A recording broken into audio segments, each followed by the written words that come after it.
Hallelujah. स्वागत है आप सबका मेरी भविष्यवाणियों की पुस्तक में। तो आइए हम आज के पवित्र वचन को पढ़ेंगे जो कि परमेश्वर के दास प्रेरित अंकुर यूसुफ नरूला जी के द्वारा लिखा गया है। चुनौती के समय क्या करें। जैसा कि मत्ती की पुस्तक अध्याय 2 उसकी 13 और 14 आयत में लिखा है, उनके चले जाने के बाद प्रभु के एक दूत ने स्वप्न में यूसुफ को दिखाई देकर कहा, उठ उस बालक को और उसकी माता को लेकर मिस्र देश को भाग जा, और जब तक मैं तुझसे ना कहूँ तब तक वहीं रहना, क्योंकि हेरोदेस इस बालक को ढूंढने पर है कि उसे मरवा डाले। तब वह रात ही को उठकर बालक और उसकी माता को लेकर मिस्र को चल दिया। मेरे प्रियो, जब प्रभु यीशु मसीह पैदा हुए तो लिखा है कि परमेश्वर के दूत ने उनके पिता यूसुफ से कहा कि तू इस बालक और उसकी माता को लेकर मिस्र में चला जा, क्योंकि राजा हेरोदेस प्रभु यीशु मसीह को मारना चाहता था। बाइबल बताती है कि मिस्र का मतलब है ऐसी जगह जो बीमारियों के साथ जुड़ी हुई है। इसीलिए परमेश्वर ने कहा कि जितने रोग मैंने मिस्र पर डाले थे तुम पर नहीं डालूंगा। मेरे प्रियो, परमेश्वर का मकसद यीशु मसीह को तंग करना नहीं था, बल्कि उनको आने वाली मौत से बचाना था। उसी तरह से अगर परमेश्वर कभी आपको पीछे करे या आपके जीवन में चुनौती दे तो वो आपको मौत देने के लिए या बीमार करने के लिए नहीं, बल्कि जो मौत शैतान ने आपके लिए सोची है उससे बचाने के लिए है।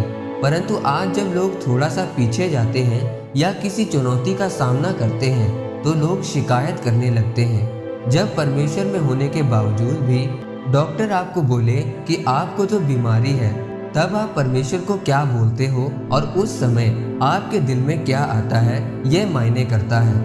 बाइबल में लिखा है कि जब प्रभु यीशु मसीह के पिता उनको लेकर मिस्र में पहुंचे तो राजा हेरोदेस ने उनके नगर के 2 साल तक के सब बच्चों को मरवा दिया और वहां रोना और दांत पीसना सुनाई दिया। मेरे प्रियो, वो रोना पीटना प्रभु यीशु मसीह के माता पिता का भी होता अगर वो मिस्र देश में ना गए होते। अगर परमेश्वर आपको ऐसी परिस्थिति में डाले कि जहां आपको लगे कि आप रो रहे हैं, तो मैं आपको एक ही बात बताना चाहता हूं कि आपका वो रोना कुछ समय के लिए होगा।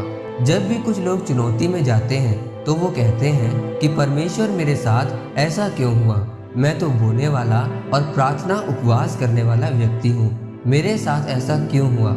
मेरे प्रियो, याद रखें, वो चुनौती, वो मुसीबत और बीमारी आपके जीवन में सिर्फ कुछ समय के लिए है, ताकि परमेश्वर आपको परख सके, मजबूत कर सके और बड़ी मुसीबतों में पड़ने से बचा सके। इसीलिए मेरे प्रियो, अगर आप चाहते हैं कि आप अपनी चुनौती पर, अपनी बीमारी और मुसीबत पर जीत प्राप्त करें, तो परमेश्वर पर शक न करें, उससे शिकायत न करें और अपनी चुनौती को देखकर न डरें, बल्कि प्रार्थना करें और उपवास करें और परमेश्वर की मर्जी के अनुसार चलें, क्योंकि जब आप ऐसा करेंगे तो आपको पता भी नहीं चलेगा कि आप कब अपनी उस चुनौती से बाहर आकर जीत चुके हैं। आमीन। आइए इस अंगीकार को आप मेरे साथ एक मन होकर करें। सर्वशक्तिमान परमेश्वर, इस वचन के लिए मैं आपका धन्यवाद करता हूँ। परमेश्वर, मैं अंगीकार करता हूँ कि मैं अपनी चुनौती के समय पर भी आपके ऊपर विश्वास रखूंगा और हमेशा आपकी मर्जी के अनुसार चलूंगा, प्रभु यीशु मसीह के जीवित नाम में। आमीन। परमेश्वर आप सबको आज के वचन के ऊपर मनन करने के द्वारा आशीषित करे। आमीन।